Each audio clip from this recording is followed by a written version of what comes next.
critical race theory and all this sort of stuff.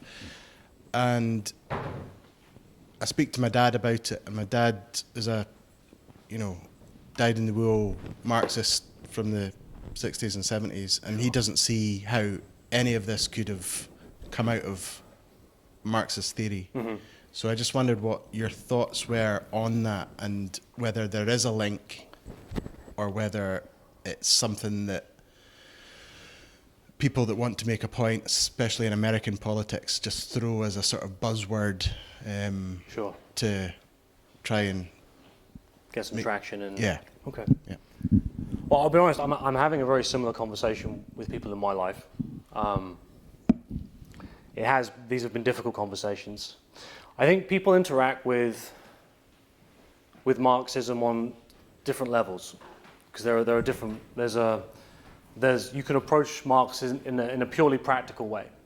You can go to communist meetups. They have them at the university. You can go to activist training, and you can become familiar with Marxism at a surface level in terms of the practical politics side of it. And then there's the deeper theoretical aspect to it, and then the sort of very deep and sort of ancient theoretical, because you can go from Marx to Feuerbach, Hegel, and then back to the ancients. I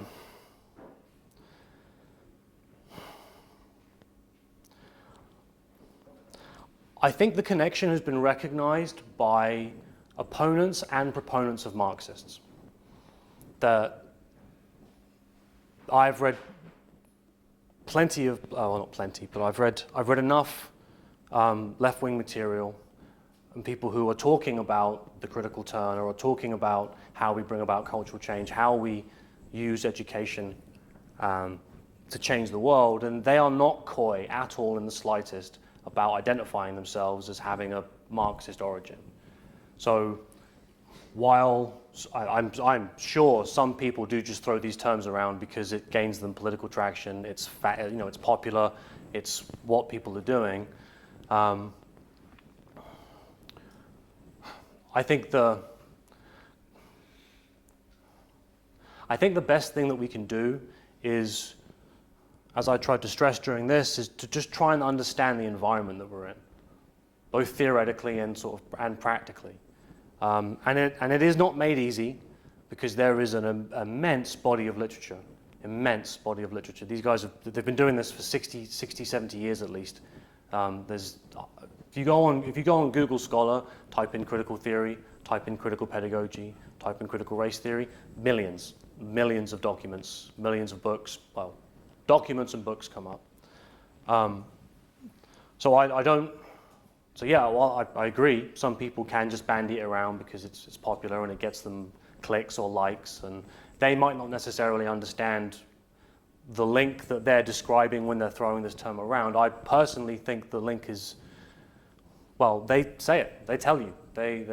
I have this saying I've been saying to my friends of mine, is they just fucking tell you what they're up to. They just tell you. If you go and read their work, they will just tell you what they're up to, because it is, as Isaac Gottsman said at the beginning of this book, it's no exaggeration to say the world is on fire. It's a state of emergency from people from this perspective. I've been in that perspective myself. I was like the same position. My father considers himself a socialist. I was raised to see the world in that way, and I did until my mid-20s. And it wasn't until I started to realize some contradictions in my own thinking that I went and I realized I had a whole bunch of ideas in my head that weren't mine. I didn't know where they came from, and so I went and looked for them, and then I found them. And then they just tell you what they're up to, and I was like, okay, I'm not on board with that, as I thought I was. Does that answer your question? If I haven't, please. Yeah, it does to an extent, because I get it. I mean, the world's a very confusing place at the moment, and I just feel that sometimes,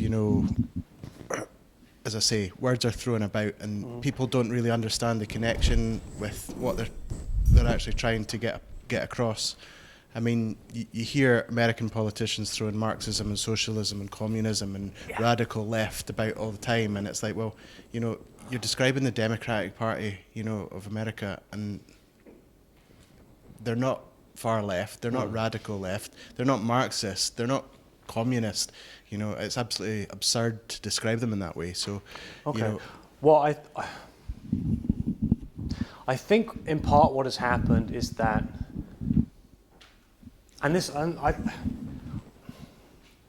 I think this does tie in a little bit to that metaphysical pathos idea, right? That I think a lot of people are engaging with the social justice veneer of these ideas, right, without necessarily knowing where they come from, right? And so I might agree with you. I think a lot of the people in the Democratic Party probably don't know that the language that they're using, the arguments that they're making come from a particular theoretical tradition. Like I genuinely think most people aren't that familiar with what we've been talking about today. And there is this, they do have this social justice veneer, which is very attractive, it's very emotive, it does call for you to engage with it emotionally. And you know, these guys are on the left that you're speaking about. They generally probably have an inclination to care. Or the irony of it is though that it's all supporting neoliberal agenda, you know, which is essentially right wing. So it's that's the beauty of it. You know, it's just like people are so confused. You've got for want of a better word, people that think they're doing the right thing in society. I would call them virtue signalers, but think they're doing the right thing for society, but they're actually supporting an illicit agenda. You know, they're actually supporting something that they've got no idea that they're supporting, if that makes sense. Right. Well, no, I think that's happening from all angles at the moment. That's one of the things that we're confronted with from all different directions. You've got people vying for your interests and your action. And we are being pitted against one another, you know, encouraged to be suspicious of one another because of the groups we belong to, again, even though it's a really stupid idea. And when we're busy bickering with each other about these sort of crass, on the surface political issues, we can't come together, actually understand what's happening around us, and do something about these agendas that you're speaking about. Because we can't enact any change because we're so also hopelessly divided on race and gender, and the climate and COVID, and you know, it's just like divide, and it's. Well, it's like, did you ever? I can't remember what. It might have been one of the David Attenborough shows, but it was about these dolphins who sort of swim in shallow waters, and they have this hunting pattern where they have these shoals of fish, and what they do is they circle the fish, and with their tails they muddy the water, right? So the fish have got no bloody clue what's going on, and then the fish just flapping around, and then there they are, just ready to just be done with whatever the dolphins eat them, obviously. Yeah. But I think something similar is happening where it's being made very difficult for us to know what is going on. Yeah. And it's difficult to do something about the problems that we're confronted with, or even know what they are, really.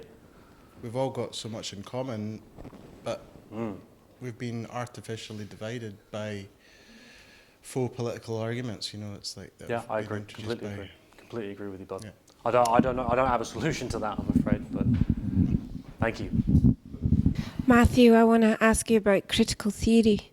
Go for it. I've heard that the purpose, or perhaps the obfuscating purpose, is to destroy through criticism, to bring down.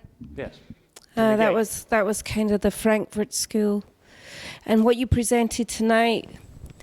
Really, what I saw was deliberate and intentional menticide. You know, when you're talking, the duality is not hidden, as you have said. They'll tell you what they're doing. So for me, I'm seeing it in real life when students come out of university. They are mentally unwell. I wondered if you had anything further to say about that. So there's There's an interesting feature of Hegel's dialectic, which Marx adopted and the critical theorists continue, is that it permits the... Sorry, hang on 2 seconds. I want to make sure I get this right. It permits arbitrary truth claims. Like, it has an internal logic that allows for any claim to be made. So if we go, remember we were going through the process of the dialectic, right? So when I said that something is defined in a way, and then implicitly it is defined in terms of what it's not, right? Now we use some examples like this apple is not this apple, or this pen is not this pen, or this tree is not this dog. But and I said this right at the beginning, was that, well, when you categorize something, it is defined in terms, within Hegel's thought, in terms of that it is not literally everything else, right? So the negation part of Hegel's dialectic, it doesn't have to make sense. It doesn't have to be the same kind of thing. It could be literally anything else. And the synthesis aspect of it as well, there's a, hang on. There is a, so I'm going to do a bit of logic with you for a second, and I hope I won't confuse myself while I do it, which is likely. I wasn't good at logic. So when we're dealing with contradictions, right, the logic of contradictions, right, so say we have a series of premises, right? Premise 1, we'll say is P, right, and because we're dealing with a contradiction. Premise 2 is not P, so the negation of P. Right, now in logic, from any true sentence, we can infer that the sentence P or literally anything else, Q, T, R, Z, X, X with the banana bot next to it, right, is a true sentence, right? And I'll give you a practical example. If I have this glass, we'll say it's true for a second, right? Well, the sentence, this glass or the Great Wall of China, is a true sentence, because I have this glass and there's no Great Wall of China. So this or Great Wall of China. This is false, but this is true. So the sentence, this glass or something else, is still a true sentence. And we can infer that from the first premise, so from P, we can infer P or pick any arbitrary sentence, say Q, and we can add that to our series of premises. So premise 1, we've got P. Premise 2, we've got not P. Premise 3, we've got P or Q. Now, we can go back to premise 2, which is not P, and then using premise 2 and premise 3, another rule in logic says that if you have an or sentence, a disjunct, right, and you have the negation of one of the disjuncts, you can infer the truth of the other disjunct, right? So we've got the sentence P or Q, and we have in our premises available not P. So we can take not P, combine it with the third premise, P or Q, and we can infer the truth of Q. The Q is arbitrary, completely arbitrary. It's all cheap. Completely arbitrary. So It's all false. So in answer to your question, I think why I was emphasizing this metaphysical pathos, right? This sort of inclination to to this kind of all is oneness, and Hegel and Marx's practical aspect of it is very enticing. If you do have that kind of inclination, there's something practical you can do about the inclination. And so I think this is why a lot of students are inclined to enjoy it or be drawn towards it. But what it does, to your point about menticide, is it has an internal logic which justifies arbitrary truth claims. So you have a lot of people adopting a practice that allows them to just arbitrarily declare when things are true or not true, and that cannot be good for someone's mental and internal coherence. It separates them from reality. Well, yeah, because everything's true. Yeah. Everything and nothing is true Everything has simultaneously. reality. Yes. Yeah.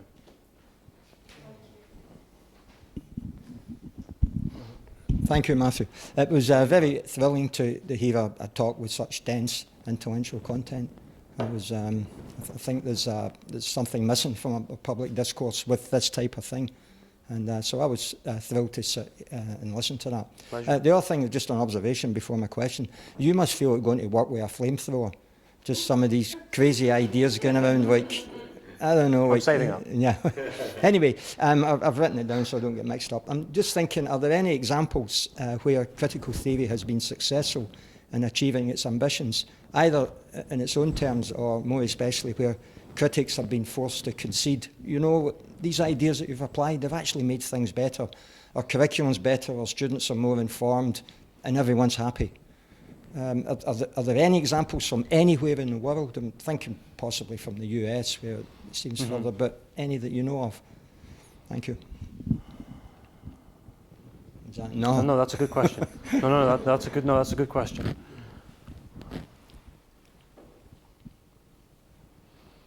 I think then, if I interject, I was teaching in Sweden a few years ago, I think nearly 10, and a lot of these ideas are more advanced there than they are here, particularly in the primary curriculum. Sure. And so all these student participation, all these things, the discussions were everywhere. And when they did a review of it at the end of the year, the review seemed to, as it was written, indicated a terrific success for the programme. But in fact, if the review hadn't indicated that, the funding would have been cut. So the Director of Education came to us and without actually saying that, indicated that she was wanting to see a positive outcome for each individual teacher's review of introducing all these critical theoretical ideas.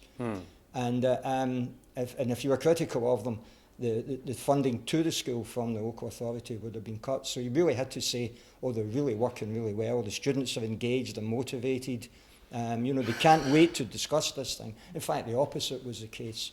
But anyone that was neutral and didn't know that would look at the conclusions published by the local authority and think, wow, these ideas are really working. In fact, of course, they weren't. Well, no, I don't. Given what they're intended to do, which is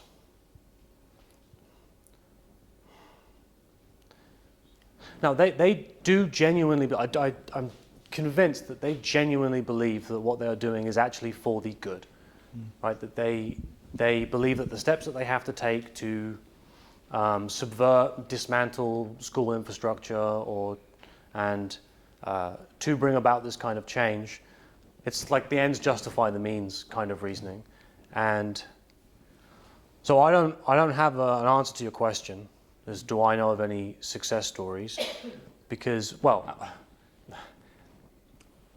actually, yes, I do know of success stories, because what it's intended to do is to negate and to raise critical consciousness and to encourage students to engage in activism, to think less about cognitive education and to focus more on politics. Right? And given that that's what it's intended to do, I would say it is generally successful because it's quite good at that. Yeah. Has it improved the educational outcomes?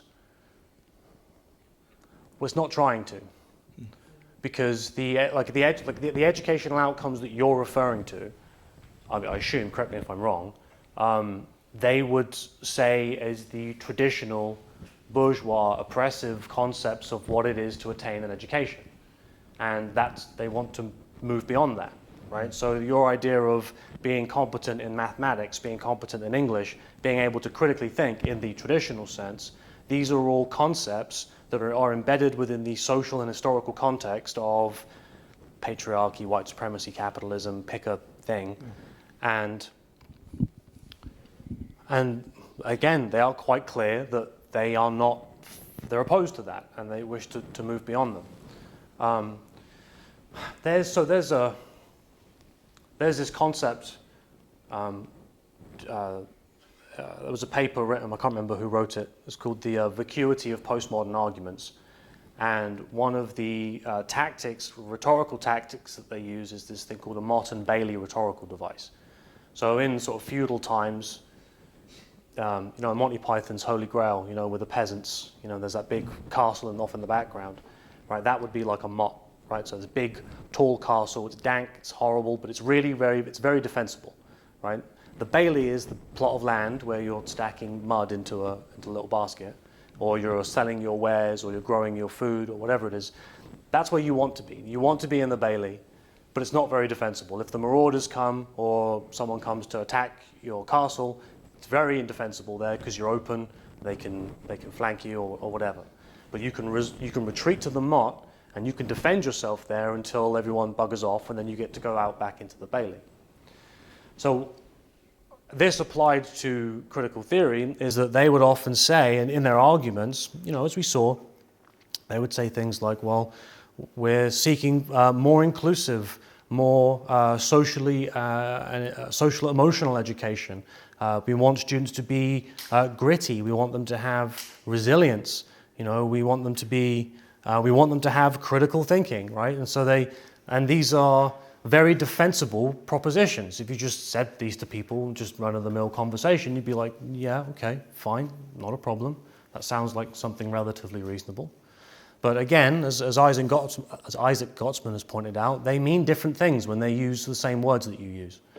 And so when they say that this is what they're doing, and you become suspicious that they're doing something else, and you point to them and you say, well, hang on a second, what are you up to here? Well, they resort back to the motte, back to the very defensible position and say, we're just trying to have more inclusive classrooms. We're just trying to do X, Y, and Z. And these are the very defensible things. And then what? Don't you want more inclusive education? Don't you want students to be socially and emotionally competent? And so then it twists it, Uno reverse, and now you're on the back foot, and they get to wait till everyone buggers off, and then they get to go back out into the bailey and continue doing what they were doing. Yeah. So, they're very successful. They're really good at what they do. Thank you. Sorry, mate.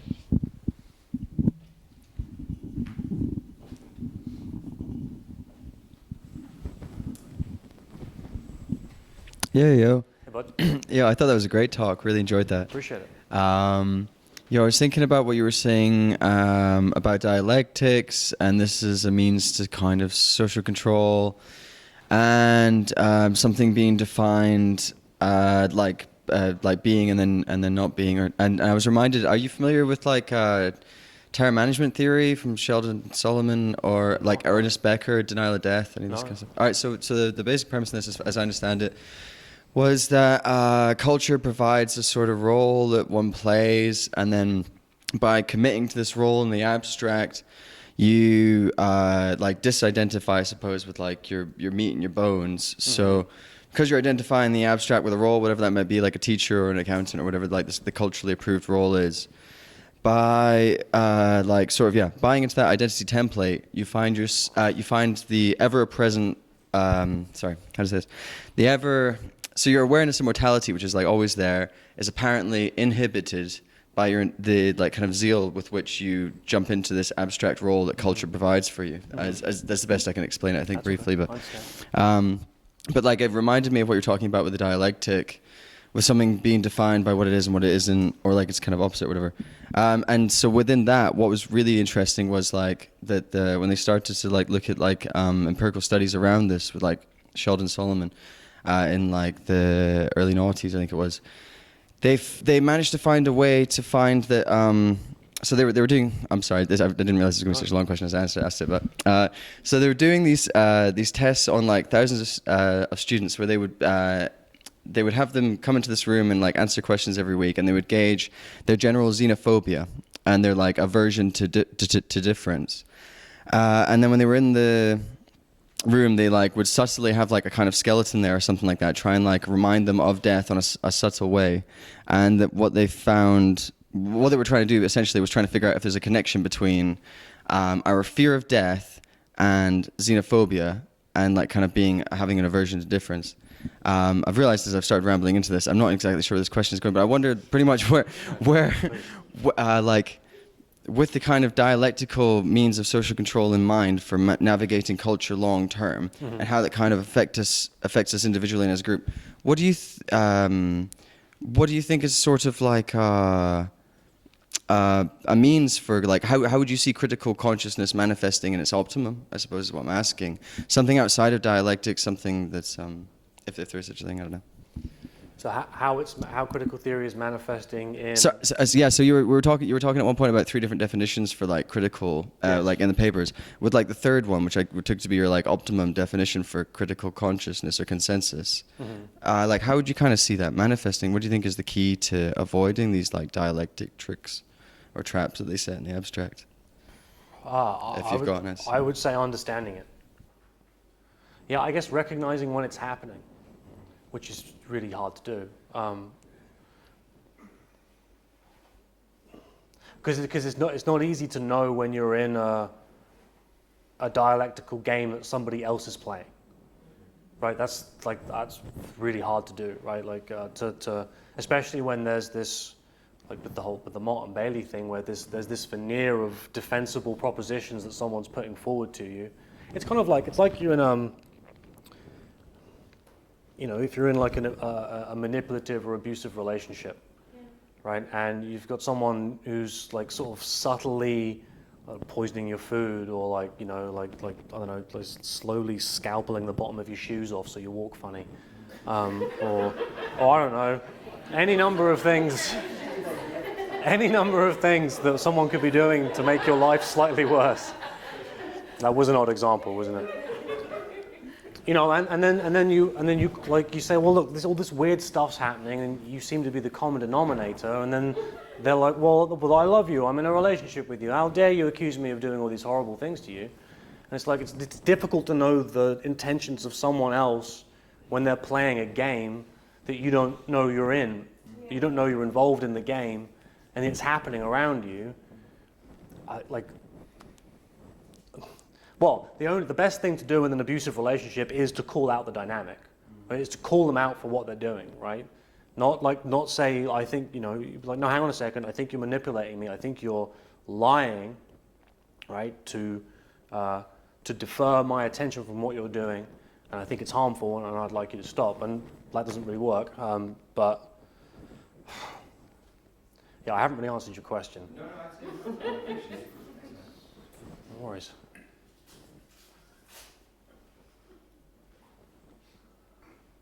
Good evening. I very much enjoyed your talk. We recognize, I think everyone here recognizes the subject matter that you've been discussing, and the influence or the integration of politics into education and science. And it's been very apparent to all of us over the last 3 years exactly who's been driving the science.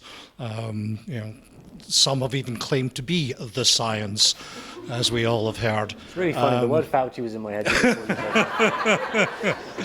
The question really I have is, whilst we all recognize what's going on, what have you seen, or is there a strategy, is there a group, is there a movement to counter this? And how is it, does that exist? I mean, there's a group of people here that would love to join it, but where do we go from here?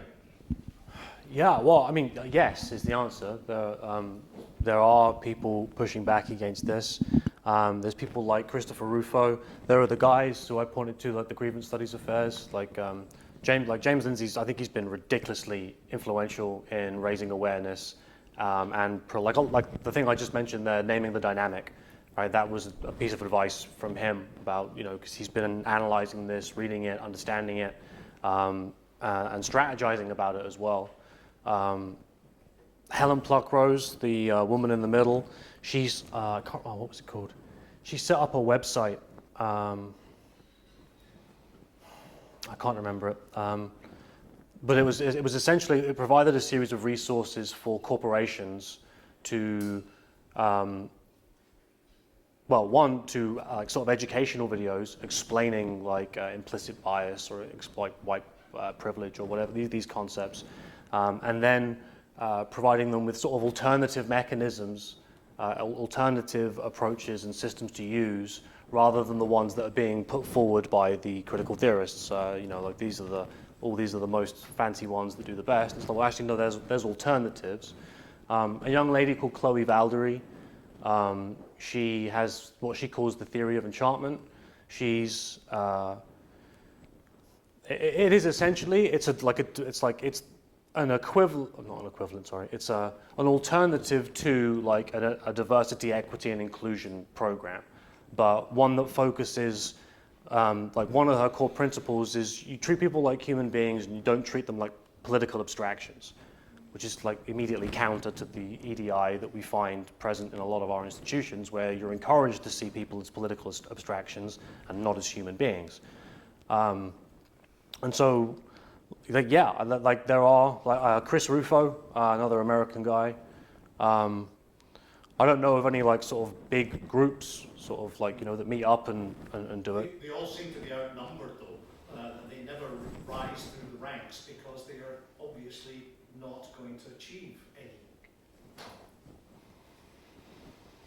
Yeah, well, that's why. Well, I've said this to a few people, like it's homework time. Like, I know it sucks. I've not enjoyed this at all in any way, shape, or form. I didn't come to university to spend 4 years thinking about critical theory. I came to university actually to provide myself with the skill set to later think about it, but I bumped into it as soon as I got here. So that went out the window pretty quickly. But yeah, I mean, like my opinion, just to reiterate that point, like it's homework time for like everybody. Like it's not good enough to not understand this anymore. I don't mean that in an impatient way. I mean what we are confronted with, if the hypothesis that we are in the middle of a cultural revolution or a Maoist cultural revolution with Western or British characteristics, as James Lindsay would put it, if that's true, then we need to wise up. We need to wise up, simple as. Like, because we can't engage in violence. We can't respond to their attempts to rile you, because then they'll just point at you and call you the fascist that they've gotten you to behave like. And so we can't do that. That's not an option. And so wise up.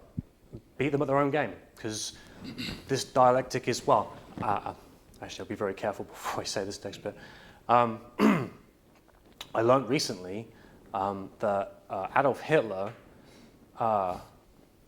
was not as successful with the masses until he really studied the Marxists, and he learned the power of their dialectical process, because it is a tremendously powerful tool. If you don't like a concept, right, or you don't like something that's going on in society, do a dialectic on it, man. Super powerful. Really, really powerful. But this is one of the things I was going to say earlier on, was when we were talking, the quote from Hegel about there is no satisfaction to be found at any point along the way.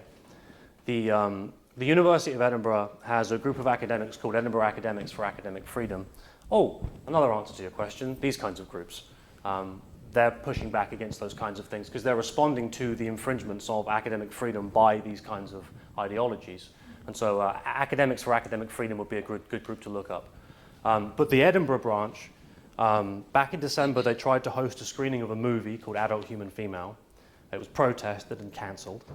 They tried again in March, or April, I think it was March, and again it was protested with a much larger protest this time, and with people blockading the doors, just physically stood in front of the door so you couldn't get in. We couldn't move them because then it would have been assault and battery, and security couldn't move them for whatever reason, because why have security if you can't move people when you need to, but whatever. I then hosted a secret screening of this movie on campus because I was just fed up of, I was just like, well, I'm just going to book a room, invite some people, show the movie, because then it's been shown on campus, and screw these guys. And I hadn't seen the movie up until that point. And when I was watching it, it's the Adult Human Female, it is from the gender critical perspective, so the gender critical feminists, those who are opposed to the queer theory or gender theory, where, you know, like sex and gender is a social construct, it's arbitrary and all the rest of it. And some of the opinions that were expressed in this documentary were that sort of, you know, men dressing up as women and men going into women's spaces, that this was just another kind of patriarchy. And man, that annoyed me quite a lot, because the epithet TERF, T-E-R-F, trans exclusionary radical feminist, well, the radical feminists, since the 1940s with Simone de Beauvoir in 1949, have been operating on the Hegelian dialectic. And they've used the Hegelian dialectic because it is a tremendously powerful tool to move beyond certain norms, gender norms that they didn't like. Now, some of these needed to go, right? Like some of those norms weren't good, they weren't healthy, and we did need to like solve them or come up with some kind of an alternative or move beyond them. But the means that they used to do that, because it was because it works and because it provided them what they wanted, maybe there's an argument to say they shouldn't have been in the position to resort to, to resort to something that has within it the idea that no satisfaction can be found along the way. So they use the dialectic to move beyond some of the gender norms, right? We had the sexual revolution, right? The idea of masculinity and femininity itself started to be critiqued, right? And then the gender theorists and the queer theorists, well, they went a step further. They turned around and said, no, well, hang on, the concept of biological sex itself is socially and historically contingent within a white male European context, right? And there's loads of people who don't fit into that category, so there's your contradictions.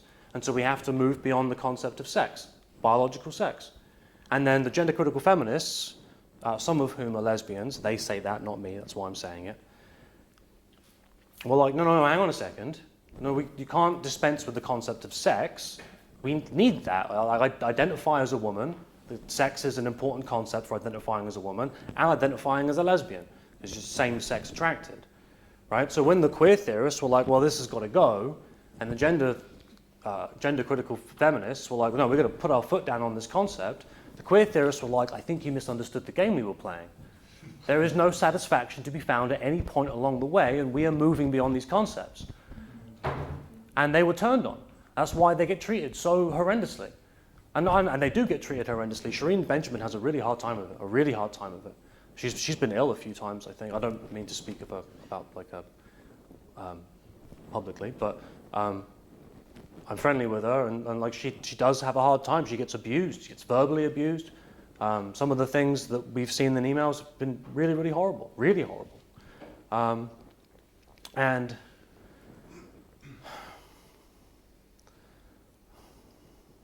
I've forgotten why I was telling that story. It was about the power of this tool, I think, or that they made use of a concept that just moved beyond them. And no, I have forgotten why I was going on once. Sorry. One of the more interesting things, a conversation I heard was interviewing people, asking them about transsexual, can you change gender? Right. Oh yes, of course you can change gender. They were 100% certain of that. So, okay, can you change race? And they could not actually come to the same conclusion. They couldn't say yes. They couldn't seem to understand that whilst they can accept change of gender, they couldn't accept someone changing their race. Which, makes less sense because, well, race is a far more superficial manifestation of being than sex is, right? Sex is hundreds of millions of years old. Like what? We're divided by each other in terms of race over like 100, 200,000 years. Like we left Africa, what was it, 200,000 years ago? And then 100,000 years ago we went east and west. So there's 200,000 years difference between us racially, and there's hundreds of millions of years of us being sexually dimorphic. I just found that entertaining. No, fair enough, me too. It's hilarious. But again, I go back to the point of arbitrary truth claims. Permits arbitrary truth claims. It doesn't matter. Like, can I ask, is there much resistance in the University of Edinburgh to all this crap that we've had to go through in the last few years? Are 90% just going along with it all? I would say most people are pretending it's not happening.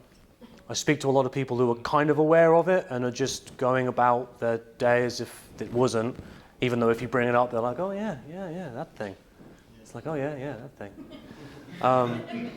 Then there are those who are like, one of the issues we're faced with is that there is a kind of dialogue between the more radically inclined students and the more radically inclined faculty. They are very much in communication with one another. They support each other's actions, and that doesn't exist on the other side. That doesn't really exist. The Edinburgh Academics for Academic Freedom, I would say, are the only real group within the university that are taking a stand on this, but they because they have had this show cancelled and they're going to try again, they're basically being kept having they set themselves up last March, so they're young, right? They've only been around for just over a year and a half. And they have basically, for the entire time, been kept having the same conversation. Because they try to host a show, it gets cancelled. Their choice is, well, either we give up and we do something else and they win, or we keep trying to have the show, and that means we end up only talking about one thing. And we, like when we've had our meetings, we've wanted to talk about a whole host of, like, a whole bunch of topics. They want to host so many, like, debates and conversations on a whole variety of issues, ranging from academic freedom, decolonizing the curriculum, Israel-Palestine, a whole bunch of contentious, difficult issues to kind of get people used to having difficult conversations again, to encourage that kind of culture at the university. But they're being kept in one little conversation. By design. By design, in part, yes. So, yeah, there are people coming together and pushing back against it. It's young. It is fairly new. It's out of practice because, again, like we've seen, right? These guys have been doing this since the '60s, right? They're good activists, good at what they do, and we have just woken up to this, and we're on the back foot, and we're having to learn and grow up very quickly. So, yes and no is the answer to your question. Some of the visions are power-driven. Well, there's a truth to it, in part, right? Like power is something that is at play when we interact. It's something we can resort to in all of our interactions, right? Like this evening could have gone very differently. There could have been people here who found what I said dissatisfactory, and they could have resorted to the use of power. Like these things, I think, are at play in our interactions, and so they're not entirely wrong when they point to these things. So I think so if you go back to the idea of that society is organized by the concepts that we use. And they're very, very cynical about what sits behind the production of the concepts, right? So they see because they take this sort of social historical approach, when they're confronted with a concept and they analyze its sociology and its history and its contextual relevance, right? Where it comes from, what time, what place, who said it, right? Well, because of their focus on identity in the Enlightenment era, well, who lives there? Who are the Europeans? Well, they're white people, generally speaking, right? Well, what's the history of this place? Well, they've been up to a few things. They've been around the world a little bit. They've also been not very nice to some people every now and again, you know. And they make these descriptions in broad generalizations. Right, so whereas you would say, well, some of them were up to it, right? It wasn't all of them, right? Some of them certainly were. It wasn't good, right? That's why we stopped doing it. I'm speaking about slavery and colonialism and all the rest of it. But they draw this analysis in these broad general terms, and they associate the concepts with the historical context, and then they basically see the idea of white supremacy or the idea of capitalism or the idea of patriarchy as being stronger concepts than the ideas that are produced, like equality under the law, like meritocracy, like colorblindness. They see the ideas they see these ideas as existing in the same place at the same time, and I think they're incredibly cynical. And I think their cynicism and their pessimism leads them to concluding, well, the concepts of patriarchy, white supremacy, that these have to be stronger terms than the terms that they're put forward. And they see meritocracy, objectivity, and neutrality as sort of like in their cynicism, they see them as a lie. They see them as a trick, right? To make you, they're like, oh, you think you're free. Right? You think you're living in a free society. You think there's objectivity. You think there's colorblindness. You think there's meritocracy. Right? You think there's equality under the law. These are ruses to trick you into going back to sleep. All the while, the ideologies and mythologies of white supremacy, patriarchy, capitalism, cis heteronormativity, these are like organizing society and determining the outcomes that favor some and not the others. And their analysis says, or the people who are benefiting are the same people who are producing these concepts. So away with the concepts. They it's again, there's a truth to it, because these things did happen, right? These ideas do exist, right? And they weren't great, but I think their cynicism, their proclivity to generalize on the basis of group membership, this dialectical process we've been talking about that just orients them, that just keep moving beyond these concepts, right? If we just keep going, if we keep having more inclusive concepts, more inclusive concepts, more inclusive concepts, eventually we'll move beyond these ideas completely. We don't even need the idea of equality under the law or neutrality or objectivity. We just move beyond them, and then we'll arrive at this place eventually, once we've moved beyond these concepts, right? And we've got the essence of all things, and we see each other, right? Mutual self-recognition, that we will then one day awaken and realize that all the boundaries and borders that we've set up between ourselves are redundant, and we'll dispense with them, and everyone will be equal, everyone will be happy, no one will be prevented from doing what they want or being who they are. Utopia. That's the one. That's the one. No place, nirvana, yeah. So it's built into their worldview. It's built into how they see the world, and their cynicism, their pessimism, their proclivity to generalize on the basis of group membership. Does that answer your question? Well, I think we probably have to draw this very intriguing discussion to a close. I was at the University of Edinburgh, and I still am associated with the University of Edinburgh. And I come from a science point of view, and the corruption of science over the last wee while, and the playing, and the playing of the whole of the science community to the narcissistic elements in the science community has been really revealing over that period of time. I thought of a university as really as a place of asylum for those individuals who can't really find a place in normal society, and I kind of still subscribe to that view. I think some good things can come out of universities, but to me, it's really hearing what we've been hearing just now.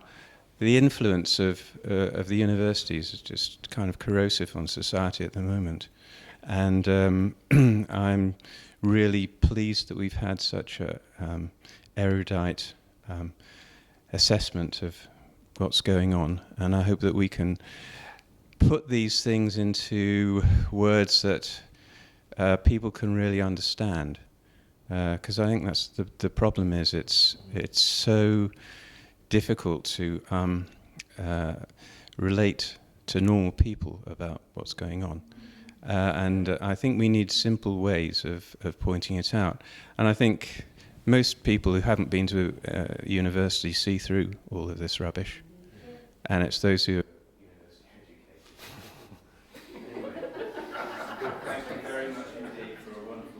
Well, my pleasure. Thank you very much.